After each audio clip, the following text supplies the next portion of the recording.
Hi guys, good morning. Today's lesson is going to be about equivalent ratios.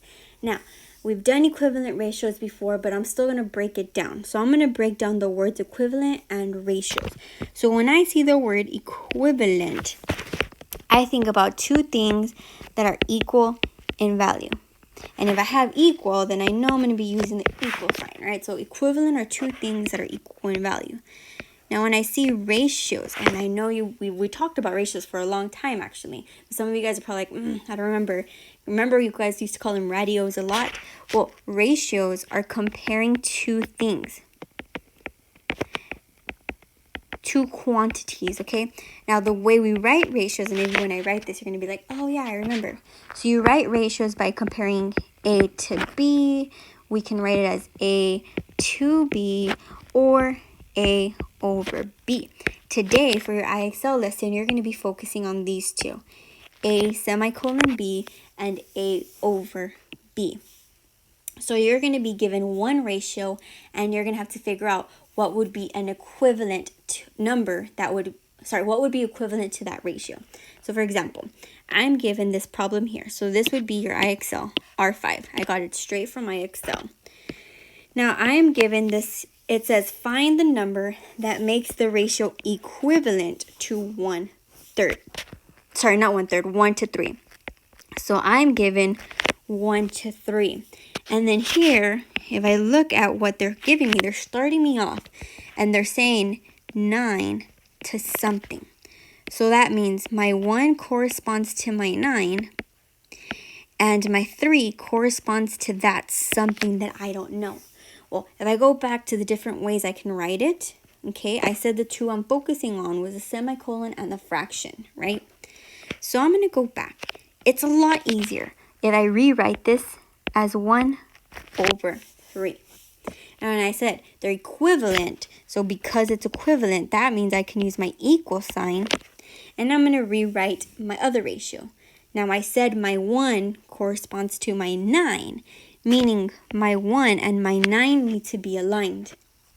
My 3, well, I don't know what that number is, right? So I'm going to put a box. So yellow goes with yellow, pink goes with pink. This is very important because it will change the answer if you don't line them up correctly. Okay, now I need to figure out what number goes in this box right here. Well, if I think about it as scaling up, I can say 1 times what would get me to 9? Well, that's kind of easy. 1 times 9 equals to 9. And that's correct, right?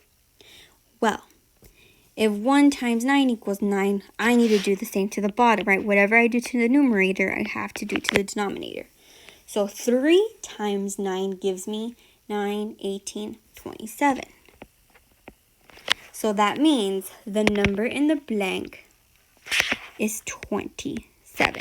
So in there, I would type out 27. Okay? So this goes to 27.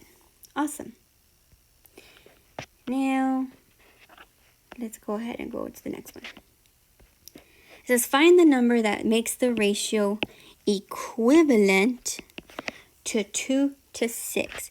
So I have 2 to 6, and I have 6 to a blank number.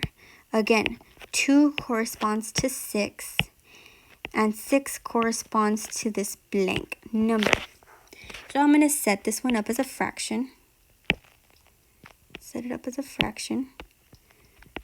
Okay, so I have 2 over 6. And let me set this one up. 6 over blank.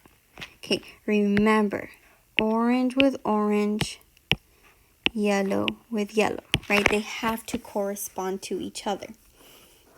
Okay, so now I'm going to ask myself again, if I scale my fraction up, 2 times what gives me 6? Well, I have 2 times 3, all right? 2 times 3 gives me 6. Whatever I do to my numerator, I have to do to my denominator. So 6 times 3 gives me 18. So one really cool way that you guys can check it if you want to check it, So you have 2 over 6 equals to 6 over 18. Remember, you can also do the butterfly. So you can do 6 times 6, that's 36, that's correct. 2 times 18, and that's 36. If they both give you the same number, then you have an equal proportion, okay? So over here, my answer would be 18. 18 would be the one that I would fill inside of this box, okay? Let's do one more. And I'm going to try not to use so many color codes, and maybe it might be easier for you to see it. Find the number that makes the ratio equivalent to 1 to 6. So I have 1 to 6 and 7 to something. So I want to set this up. 1 over 6 equals, remember 1 and my 7 go together, 7 over blank. Okay? Now I ask myself, 1 times what gives me 7? 1 times 7. 6 times what gives, 6 times 7 gives me what? 6 times 7, I have 42. So that means 42 goes in my blank. And if I just wanted to double check before I submitted my answer, 1/6 equals to 7 over 42. Okay, 6 times 7, we said that was 42. 42 times 1, that's also 42. So yep, that's correct. So my answer is 42. It's very easy when it has the ones on there. Okay, biggest thing to remember, make sure that they stay lined up with a corresponding number. Okay, so that means my 1s and my 7 stays together. Awesome. Okay, so what you are going to be doing right now is you are going to be working on IXL, and you are going to be doing let me just double check, 5, yes. R5, you will be writing equivalent ratios. So all your questions are going to look like this right here. Okay, awesome. Let me know if you guys have any questions.